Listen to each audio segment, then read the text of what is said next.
Hey guys, it's Frozenballz here, and welcome to another episode of Minmaxer's Playground. Today, we're going to be talking about Inaros. Now, Inaros is one of the unique frames in the sense that he has absolutely no shields, but to compensate, he has a shit ton of health. When you start adding mods like Vitality, that health pool just goes up exponentially, and I'm sure if Prime Vigor was to actually ever become a thing, his HP pool would be absolutely nuts. Now, fun fact, as we all know, the Kubro's and Kavat's health scales based on Warframe HP. Now, imagine the kind of scaling a Kubro would have based off of an Inaros with maximum HP. I'll let you go test it out for yourself just to see how hilarious it is.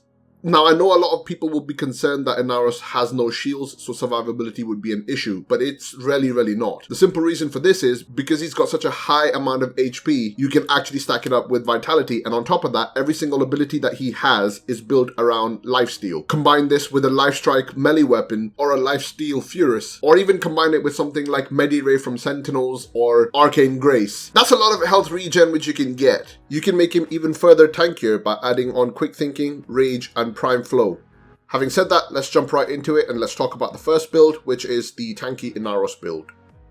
The whole purpose of the tanky Inaros build is massive survivability. You get massive survivability by combining Vitality, Prime Flow, Quick Thinking, Rage, and Steel Fiber together in order to give yourself a massive EHP pool. With 420 armor, 4,620 HP, and 425 power, you've got a lot of tank to go through before you're going to be dying. And when you combine all of this with his lifesteal abilities, weapons, and HP regenning arcanes and sentinels, that's a lot of HP regen going on at the same time, allowing you to tank a lot of incoming damage. Just like Chroma, this is built heavily around personal survivability more than anything else. This is achieved by combining Vitality and Steel Fiber for that HP and armor buff, and then combining Quick Thinking, Prime Flow, and Rage for even more EHP. You use Prime Continuity for the stuns and for increasing the duration of his abilities in general, and then you use Stretch and Overextended for when you cast his first ability to stun lock enemies and open them to finishers and, extra damage. Handspring is a very important utility mod for the simple reason that it adds further survivability to Warframes itself. Since we have a ton of enemies that love knocking you down, being able to recover quickly from the knockdown spam is very handy, especially since you're going to be fighting in melee ranges. Your aura is defined by your enemy types, so Corrosive Projection is usually the default aura which I go with, and because of this build being an extremely tanky one, the arcane of choice is Arcane Grace.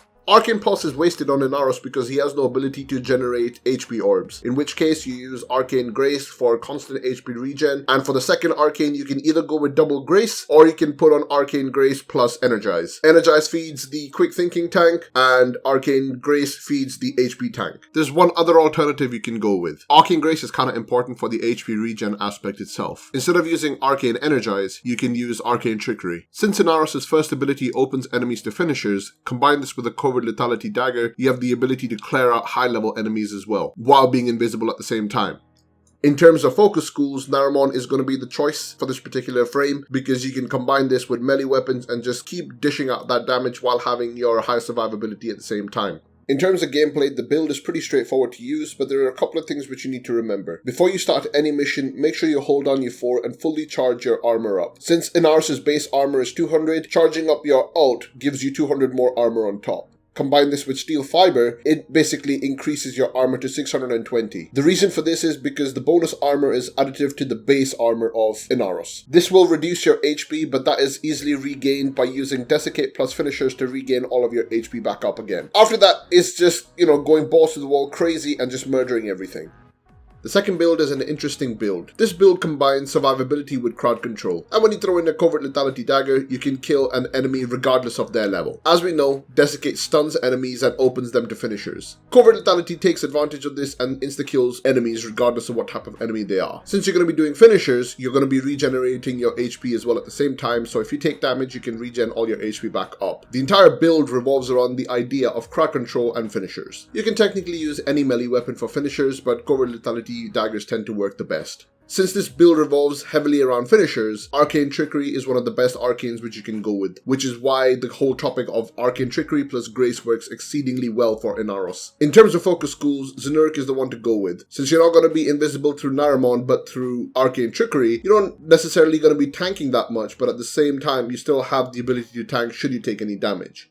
For this particular build, you get rid of Steel Fiber and Quick Thinking. Instead, you keep Vitality, Prime Flow, and Rage. Vitality gives you a bigger effective HP pool, Prime Flow gives you a bigger energy pool, and Rage means you're always regenerating power and are able to use it as well. By stun locking enemies with your sand, you can kill enemies and regenerate your HP should you take any excessive amount of damage. And when you combine Prime Continuity with Constitution, you have a high duration CC ability in your hands. With Stretch, Overextended, and Cutting Drift, you've got maximum range on the stun, and since the CC ability is not affected by power strength but by duration and range, you don't have to worry about putting any power strength on this particular build either. Handspring is probably the best utility mod you can go for in Inaros in general, for the simple reason that since you're going to be fighting in melee range most of the time, having a quicker recovery from any knockdowns and all that kind of stuff is very, very handy. Corrosive Projection is the aura of choice by default. You can pick and choose accordingly. If you're using a Covert Lethality Dagger, it won't even matter if you use Corrosive Projection, but be wary of your teammates as well. Should you fight high-level Grineer enemies, be considerate and use Corrosive Projection so the enemies have no armor, so your teammates have just as easy amount of time killing those enemies as you do. The gameplay for this one is just as simple. Hold 4 to activate your armor, and then spam number 1 and do finishes all day and all night,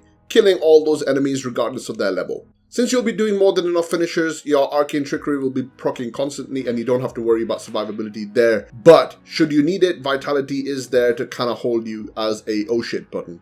Just like Naramon, Arcane Trickery's invisibility cannot be dispelled by nullifiers. However, you cannot use your abilities inside nullifier bubbles. What I would recommend doing in a situation like that is just shooting down the bubble if you can, and then using your Desiccate to stun lock him and then do a finisher on the nullifier to instantly kill him. Another thing to point out is the Sandstorm ability. Just like how Frost Snow Globe, when it pushes back enemies, does up to 50% finisher damage, Sandstorm does the same thing to enemies when it ragdolls them and slams them into walls. This is unreliable because it doesn't always do 50% damage, but it has infinite scaling because it's a percentage base as opposed to a flat out number. Just be careful though, you are not immune to damage while in Sandstorm, so you should ideally be using this while you're invisible thanks to Naramon or thanks to Arcane Trickery.